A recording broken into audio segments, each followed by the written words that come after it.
What is going on, everyone? Welcome back to the world according to Briggs, and today let's talk about escaping the big city life. There's a lot to be said for small town living: less traffic, less people, a sense of community, and a more calm life in general. Then of course there's housing is cheaper and the cost of living is typically more affordable in small towns than big cities. Not in all cases, I'll give you that, but I would just guess about 90% of the time, life is less expensive in a small town. One of the biggest problems with living in a small town is employment. There aren't normally any high-paying jobs in small towns. That's starting to change. More and more people are able to work from home, and they can move to a small town and bring their job with them. Now, this has been a growing trend for the last few years, and it's obviously picked up steam with the whole COVID-19 pandemic. Some people haven't been to the office for 5 months, and it's been working out fine for a lot of those people. My wife's one of them. She used to spend like 30 to 45 minutes a day getting ready to go to work, half hour to work, half hour back. If you're one of the lucky ones that can work from home, it might be time to look for an affordable small town to live in. And when I say small town, I mean towns in general, anything in the neighborhood of 20,000 residents.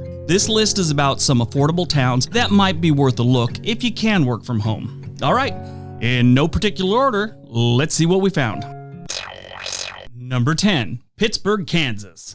Pittsburgh, Kansas has about 20,000 people, and they don't have the Steelers, Steel City Beer, or the University of Pittsburgh. But out in the eastern section of Kansas, where they actually have a good amount of trees, you find this nice little town called Pittsburgh. Pittsburgh is about a 2-hour drive south from Kansas City on Route 69 and about 45 minutes from Joplin, Missouri. In case you want a little excitement, I'm not sure how much you can get in Joplin, but it's got to be better than Pittsburgh. Anyway, nice older homes go for around $100,000 here. And I'm serious, nice ones like well-maintained homes, $100,000. And they usually have like a half an acre of land. It's not bad. Really nice houses with maybe a pool go for about $275, but $100,000 will get you something nice here. They have decent internet, both Cox and AT&T, which are, definitely usable if you're working from home. They also have some satellite internets if you live like on the outskirts of town or out in the rural area. Those might not be good enough if you are working from home via the internet, so keep that in mind. The cost of living in Pittsburgh is 23% lower than the national average and 46% lower in housing. Yeah, 46% lower than the national average is the housing costs. The only real knock they have is they got a bit of crime, but this is like small town Kansas crime, not Detroit scary crime, Number 9, Martinsville, Virginia. Martinsville is a quiet, rural-ish town that explodes with noise and people when NASCAR's in town. Just outside of town, you have the Martinsville Speedway. If you don't know about NASCAR or American racing in general, you'd probably be surprised how small this track actually is and how big of a deal it is at the same time. It's really not much bigger than maybe a football field or two. It's pretty small. The town of Martinsville was founded by American Revolutionary War general and explorer Joseph Martin. Martin, get it, Ville, easy. The housing here is 46% lower than the national average, and the cost of living is about 20% lower. You can get a livable home for around $100,000. I actually saw this gem that needs a whole lot of work. It's on a 1/4 acre, and it's $20,000. It still has Grandpa's recliner on the porch.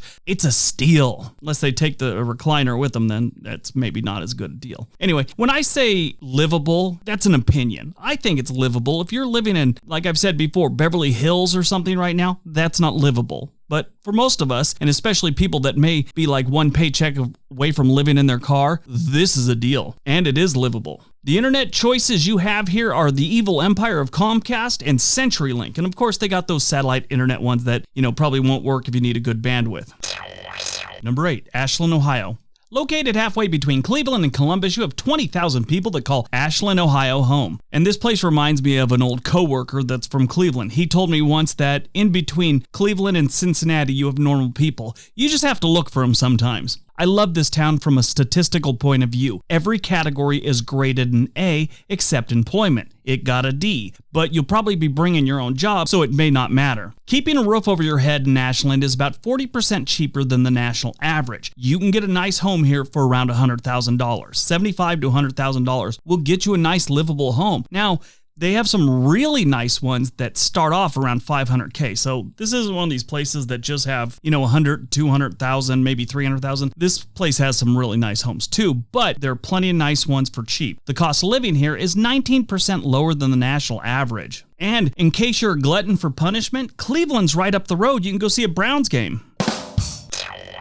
Number 7, Tupelo, Mississippi. Okay, I know, it's Mississippi, I get it. It already doesn't sound very appealing, but it is really cheap, so that's a plus. Tupelo's biggest claim to fame is being the birthplace of Elvis Presley. Most people think he's from Memphis, 100 miles away because of Graceland and everything else like that, and it's kind of where his career kind of got started. Mississippi isn't the greatest state, but the average residents tend to be very good people. And that's part of the reason why it's worth moving here. But the real reason is, like I said, it's cheap. Electric and gas bills are about 13% lower than the national average. Housing is almost 30% less than the national average. And the overall cost of living is 17% lower than the national average. Now, the houses at this one can get around $100,000. They're okay houses. Most houses come with at least a quarter acre of land. I saw a bunch that are half an acre, and they might set you back $120,000. But they have really, really good houses here for maybe $240,000. Number 6, Eli, Nevada. Not too far from death by dehydration, you have Eli, Nevada, and it's 4,000 residents. Eli is a bit out of the way, so if you don't like crowds or people in general, this might be an ideal place for you. If you also like the heat and not paying much for things, start packing. They do have gambling here, so try not to spend all those savings you get on housing and stuff on slot machines, and you'll be fine. Houses can be as low as $50,000 or $60,000, but you really don't want those. Too much work. Around $200,000 will get you a really, really nice place in Eli, but they do have a lot of houses for the $100,000 range, and that's why their median home price is 30% lower than the national average. They have a whole bunch of cheap houses. The cost of living here is also 16% lower than the national average, and you're not too far from Utah, so in case you need to cross the border to get a whole bunch of religion. Number 5, Benton Harbor, Michigan.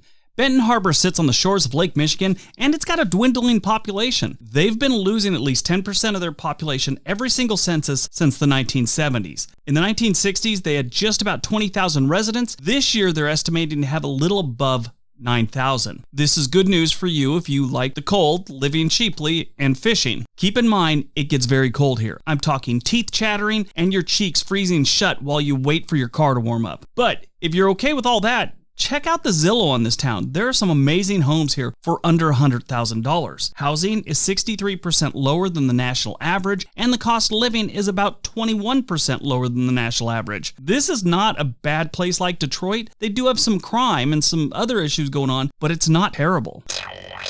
Number 4, Burlington, Iowa. I like Iowa, always have. The people there are great. I was just actually in Fort Madison, which isn't too far from Burlington. It's like right down the Mississippi River from it, just last month. Burlington, in case you don't know, is about 165 miles east of Des Moines, and it's a great town of about 24,000 residents. But Burlington, like so many other towns in this part of the country, has been losing population. For many years, people have been leaving towns like this because of employment and boredom, really. But like I said, with more people working from home, this trend may be reversing. Burlington is one of those places I believe in the next decade will grow in population. It's too cheap not to. They also have good internet with Mediacom and CenturyLink, so yeah, I mean, it's got the Mississippi River right there. There's a lot of potential in this town. They just need people moving in that are working from home or bringing jobs to the area. The Mississippi runs right along the east side of town, and the real estate down there can be expensive. But if you get about a half a mile in, or even less, quarter mile in from the river, the prices drop drastically. Older, well-maintained, and remodeled homes go for around $75,000. Not even kidding, that's a nice house for $75,000. Housing is about 45% lower than the national average in Burlington, and the cost of living is 18% lower. Yeah, you could do so much worse than Burlington, Iowa.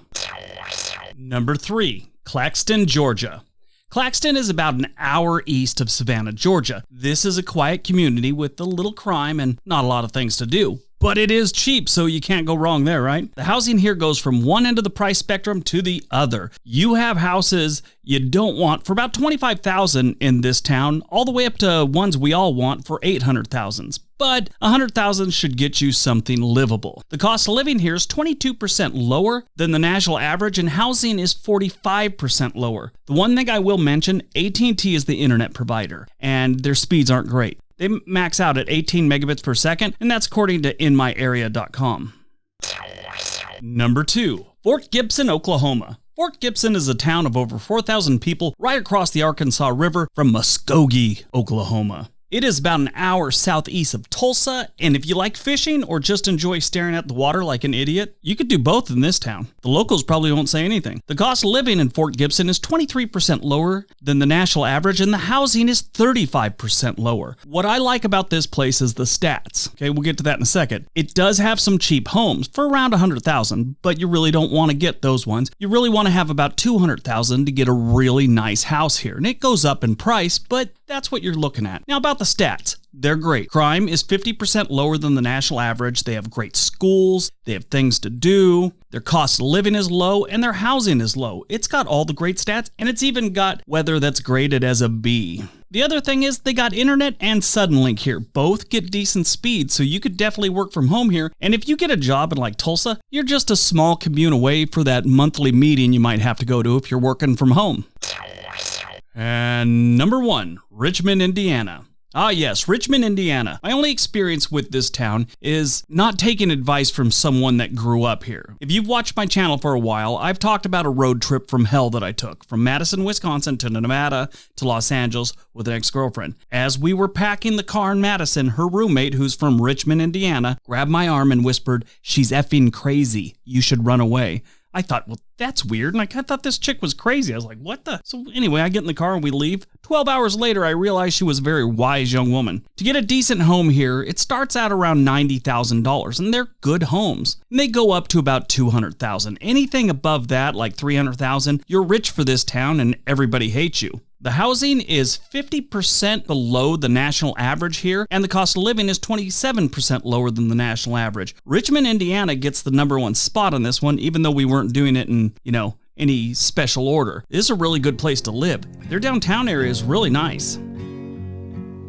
All right, so that is our video today. I hope you guys liked it. Hope you got some information out of it. If you're one of these people that's starting to work from home, you want to save some money, some of these towns might be a good place. I could probably do 6 of these lists because there's so many small towns like this throughout the country. If you know of one, let me know. Put it in the comment section below. I'd love to do another video like this. Anyway, don't forget all the links below. Give the video a big thumbs up. Subscribe if you haven't. Everybody have a great day. Be nice to each other.